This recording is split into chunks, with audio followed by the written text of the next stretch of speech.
Alright everyone, welcome back to another episode of Diablo 4. I'm Captain Beefy. This is the Game Vault. Stay a while and listen. We're going to talk about legendaries today. If you're just starting off in the game, you may have some questions about what's the best thing to do with legendaries. Maybe you found your first one, maybe you found your fifth one. We're going to talk about your three options. So let's cue up the music and we'll get right to it.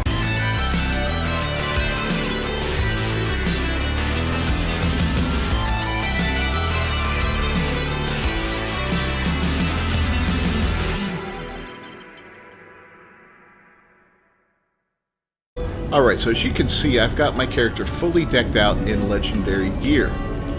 From helmet to the weapon and the focus. And I got some extras down here that I've, traded out. I'm not sure what I want to do with them yet because, I've been working on this build and do I want to keep these? Is the new gear going to work out? I'm not really sure. But as you come across your legendaries, if you can't equip them right away, you're going to have several things you can do with them. You can go here and you can sell them to either, we're going to do all this in Shed, the starting main city. But you can sell them, make some money. Can I help you?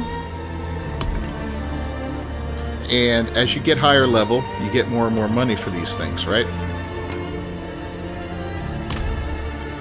You can scrap them. And that'll get you valuable parts that you need to upgrade certain things. Or you can extract the legendary power from them. I'll show you where we go to do that. Now you won't be able to do that right away in the game. You got to progress to a certain level before you can do that. But by the time you can, you'll probably have this ability available to you with the occultist.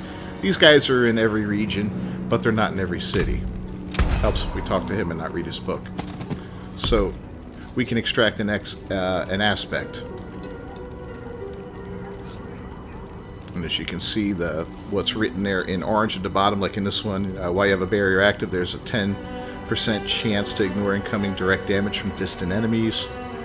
So all of these have something that we can extract from them, except for this one. And why is that? Because I imprinted this one. So when you extract something from a legendary, you can later on imprint it onto a different item. Not a legendary item, but like a rare item, for instance. And that will make it legendary. So if I want to take one of these abilities and put it onto a different item, I can extract it from this one and put it onto another one. So this is what it looks like when you extract something from a legendary item. You get one of these in your aspects area, okay, of your inventory. And as you can see, I've got quite a few here that I extracted out. Some that I really shouldn't have because I didn't know what I was doing in the beginning. I probably should have just destroyed the legendary gear or sold it. But in any case, it is what it is. Now, let's take a look at this one, for instance. Offensive aspect of piercing gold. Ice shards pierce 4 times, dealing 21% less damage per subsequent enemy hit. Okay? So, this one was a good one to extract because, as you can see, I've got it set up there so that we can, where it says pierce and has 4, right next to it says 3 to 4. That shows you the possible range. So, it would have been either 3 or 4 times, dealing 21% less damage on a scale of 25 to 20. 20 would have been the best in that case. But, this one's a pretty good one here. So, that's nice to have. I don't have any rare items to show you what it looks like imprinting, so we're going to go buy one real quick if we can. I'm sure we can. We got the cash. I'm just going to show you a little bit about imprinting and, extracting and imprinting. So, let's go ahead and we'll just buy... Oh my god. Really going to cost that much? This one's actually pretty good. Ice shards, rank of fireball, rank of charge bolts. What do we lose? 11 doll stats, but we would gain 20 intelligence. Alright, screw it. We're spending the money. Make a lot of money anyway right now. So I'll show you what it looks like to imprint something onto item. And then we'll talk about when it's best to do these things. So if I wanted to imprint, I would take the item that I want to imprint. Then I would go to, these are the ones I've taken from different items that I've extracted from, right? So here's that one. Ice shards pierce 4 times, dealing 21% less damage per subsequent enemy hit. You can pop it on there. And we get a preview of the item now.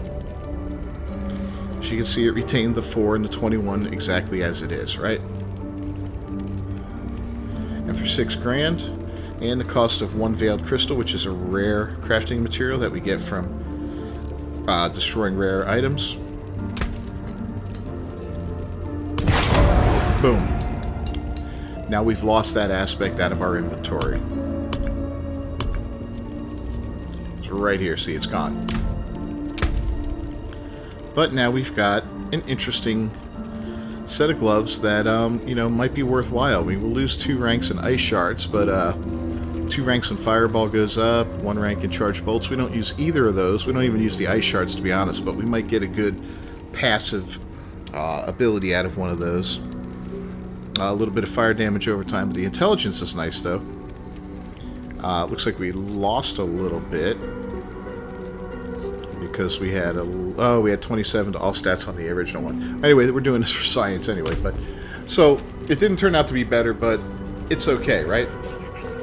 So that's what it looks like when you extract and imprint something. So when's the proper time to do these things?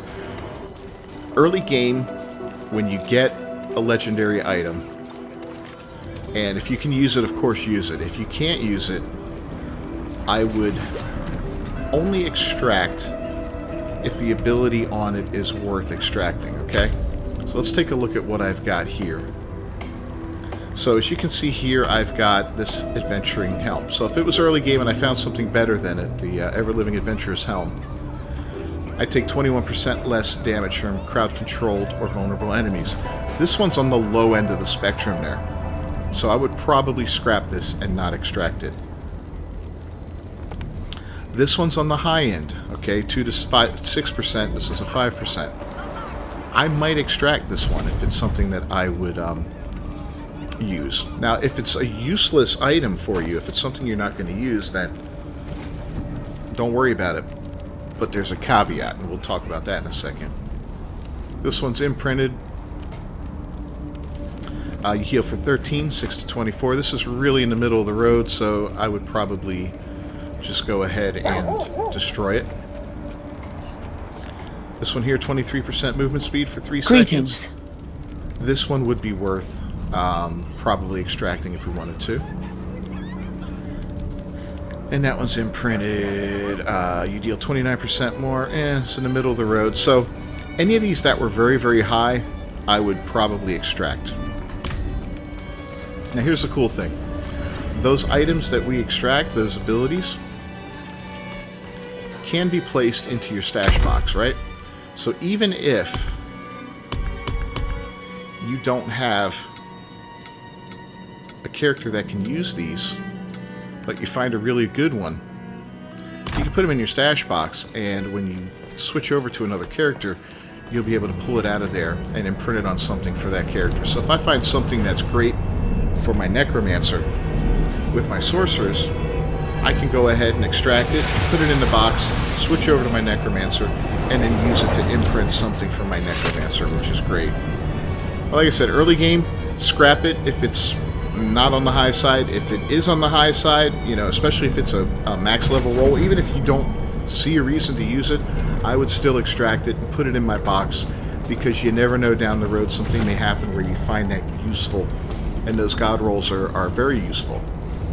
Later in the game, you know, once you have plenty of legendary materials and all that, which is probably going to be never, you could sell the items, but for the most part, I'd recommend extracting if it's on the high end, and just scrapping if it's on the low end. I really would never recommend selling legendary items until very, very, very late in the game.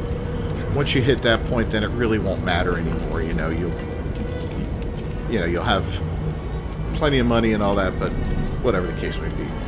That's just some basics on what to do with legendary items when you're first starting off in the game. As we get a little bit deeper into the game, we'll revisit this and do something a little more comprehensive as we learn more and contact more things. So, thanks for joining me, everyone. I'm Captain Beefy. This is the Game Vault. Another Diablo 4 video. If you enjoyed this at all or found it entertaining, please leave a like on it. Don't forget to subscribe to the channel.